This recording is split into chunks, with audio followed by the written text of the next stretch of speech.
रामपुर नामक गांव में एक बहुत बड़ा धनी सुनार रहता था, जो लोगों को ब्याज के चलते पैसे उधार दिया करता था और उनसे सामान गिरवी रखवाता था। ऐसा करते करते उसका बहुत बड़ा घर बन गया था गांव में। हीरालाल उसी गांव में रहता था। वह मजदूरी करता था। खाना खा के वह दोबारा मजदूरी पे चला गया। हीरालाल का खेत बंजर था। वह बहुत परेशान था। एक दिन उसके दोस्त ने उसको सलाह दी। अरे हीरालाल, कैसे हो? घर में सब बढ़िया है? बहुत ही परेशान लग रहे हो। कोई दिक्कत हो तो बताओ मुझे, तुम्हारा दोस्त हूँ मैं आखिर। अरे भाई, क्या बताऊं, बहुत परेशान हूँ। घर पे एक बूंद राशन नहीं है और ये बंजर जमीन भी मेरे सर चढ़ी है। कुछ समझ नहीं आ रहा। अरे तो तुम इतना दुखी क्यों हो? तुम्हारे पास कोई कीमती सामान हो तो वह सेठ धनीराम के पास जाकर गिरवी रख दो और उससे पैसे ले लो खेती करने के लिए। इतना कह के उसका दोस्त वहां से चला गया और हीरालाल सोचने लगा अब क्या करे। फिर हीरा ने जल्दी जल्दी अपने खेत का काम खत्म करके सेठ धनीराम के घर गया। नमस्कार सेठ जी, वो मुझे थोड़ा सा उधार पैसे चाहिए थे। मुझे अपने खेत के लिए चाहिए थे। जैसे ही मेरी फसल आ जाएगी मैं उसको बेचकर आपके पैसे वापस कर दूंगा। क्या मुझे पैसे मिल सकते हैं? मैं सोने का मंगलसूत्र गिरवी भी रख दूंगा। अरे कैसी बात कर रहे हो भाई? मैं बैठा किस लिए हूँ यहाँ पे? तुम गरीबों की मदद के लिए। लाओ, दो अपना मंगलसूत्र, मैं तुम्हें उसके बदले पैसे देता हूँ। और हाँ, एक बात का याद रहे, मैं सिर्फ तुम्हें 3,000 रुपए ही दे पाऊंगा।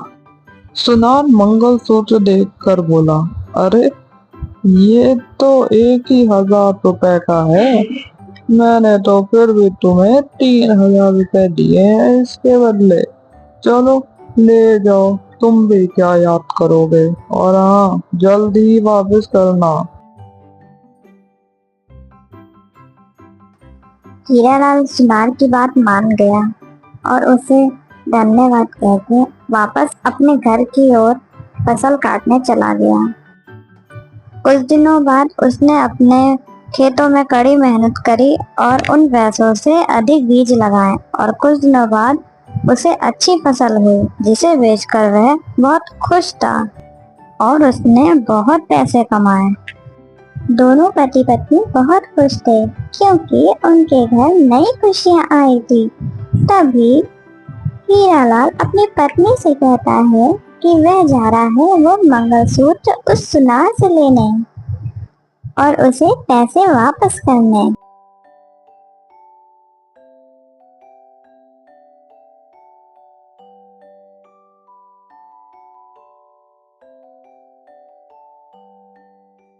अरे सेठ जी, नमस्कार। कैसा चल रहा है आपका धंधा?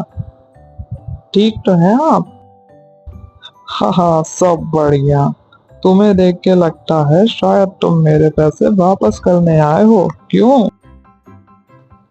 हाँ सेठ जी, आपके दिए हुए पैसे से मेरी फसल में बहुत अच्छा सुधार हुआ है और मैंने उसे शहर में बहुत अच्छे दामों पर बेचा है, जिससे मुझे मुनाफा हुआ है।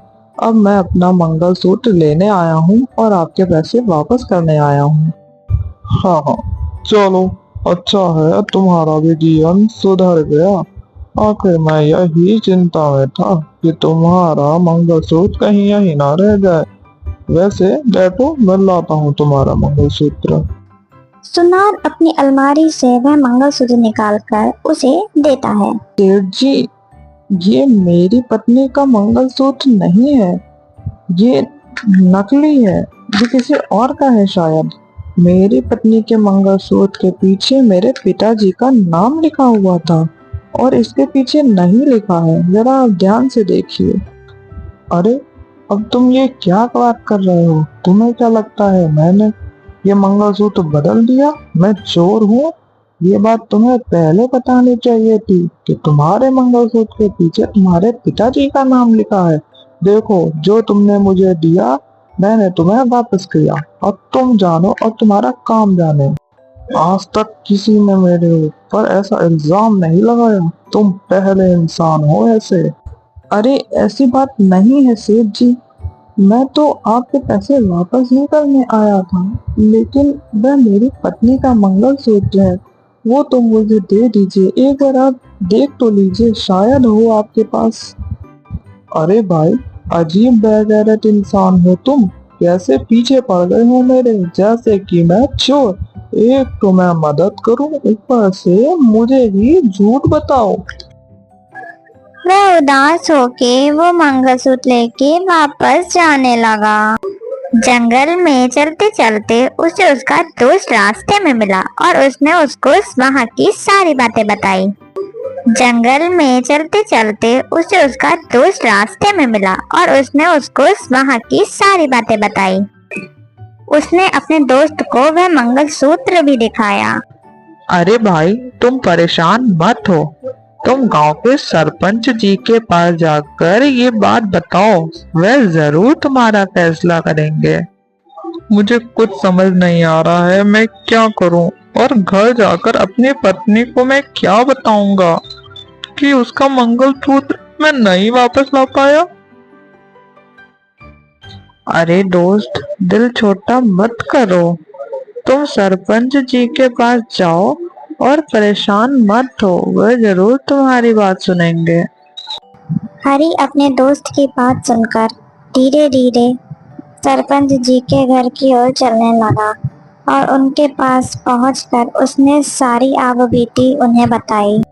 सरपंच जी, सुनार ने मेरा मंगलसूत्र बदल दिया है, मेरी मदद करें।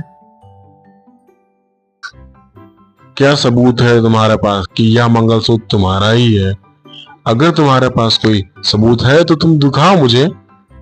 सरपंच जी, वह मंगलसूत्र मेरा पुश्तैनी मंगलसूत्र है, जिसके पीछे मेरे पिताजी का नाम लिखा हुआ है। और जो सुनार ने मंगलसूत्र दिया है, उसके पीछे कोई भी नाम नहीं लिखा हुआ है। सरपंच जी के कहने पे सरपंच जी का आदमी उस सुनार को घर लेकर आ जाता है।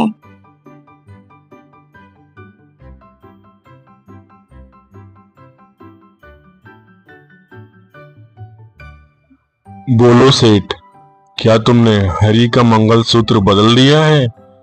तुम्हारे पिताजी तो ऐसा नहीं करते थे। आखिर बात क्या है सेठ? तुम मुझे सही सही बताओ। सरपंच जी, मैं तो इन गरीबों की मदद करता हूँ, इन्हें कर्ज दे के। कभी आज तक ऐसा हुआ है कि मुझे घर आना पड़े? इस हरी की ही नीयत खराब है मेरे पैसों पर, तभी ये मुझ पर उल्टे सीधे इल्जाम लगा रहा है। अगर तुम्हें इतनी ही दिक्कत है तो तुम इन गरीबों को पैसे उधार में देते ही क्यों हो? हरी, अब तुम बोलो, सच्चाई आखिर क्या है? सरपंच जी, मैं एक गरीब आदमी हूँ, मैं क्यों झूठ बोलूंगा। बस आप सेठ जी से बोल दीजिए, असली मंगलसूत्र मुझे वापस कर दें। वह मेरा पुश्तैनी मंगलसूत्र है, जिसके पीछे मेरे पिताजी का नाम लिखा हुआ। सरपंच जी, ये मुझ पे इल्जाम लगा रहा है। मैंने तो सोचा ये गरीब है, क्यों ना इसकी मदद कर दूं। मैंने तो इसके जैसे लाखों की मदद की, पर किसी ने कुछ कहा नहीं, लेकिन ये मुझे ही गलत ठहरा रहा है। सरपंच जी, ऐसे तो ये मुझे पूरे गांव में बदनाम कर देगा। अब इसका कोई आप ही उपाय निकालिए सरपंच जी। मुझे लगता है सेठ सही है, शायद गलती तुमसे ही हो रही है। एक बार तुम जाके उस मंगलसूत्र को दोबारा चेक करो और उसके बाद देख के मुझे बताओ, फिर आगे मैं देखता हूँ। आज की सभा यहीं खत्म होती है। सरपंच जी की बात सुनकर सेठ मन ही मन खुश हो गया कि अब उसकी चोरी नहीं पकड़ी जाएगी। लेकिन हरी उदास हो गया, उसका पुश्तैनी मंगलसूत्र अब उसके पास नहीं था। सरपंच जी के मन में एक ख्याल आया और उन्होंने अपने आदमी से कहा, मुझे लगता है ये सेठ झूठ बोल रहा है। हरी का मंगलसूत्र इसी में रखा हुआ है। ये सेठ जहाँ अपना सोना रखता है, तुम जाके उस सोने को चेक करके देखो और शायद उसमें ही हरी का मंगलसूत्र हो। मैं चाहता हूँ ये काम तुम जल्द से जल्द करो, वरना वह सेठ सतर्क हो जाएगा और अगर कहीं वह मंगलसूत्र छुपा ना दे। जी सरपंच जी, जैसा आप कहते हैं मैं वैसा ही करता हूँ। लेकिन ध्यान रहे, तुम्हें बहुत सतर्क होके सेठ के घर जाना होगा, ताकि उसे ये ना पता चले कि तुम मेरे आदमी हो। जी सरपंच जी, उसे बिल्कुल भी नहीं पता चल पाएगा कि मैं आपके आदमी हूँ, और मैं वेश बदल कर जाऊंगा, क्योंकि मेरे पास एक पुश्तैनी हार है जो कि मैं उसके घर गिरवे रखूंगा और देखूंगा कि वह हार वह बदलता है या नहीं। अगर वह बदल देगा तो वह पकड़ा जाएगा।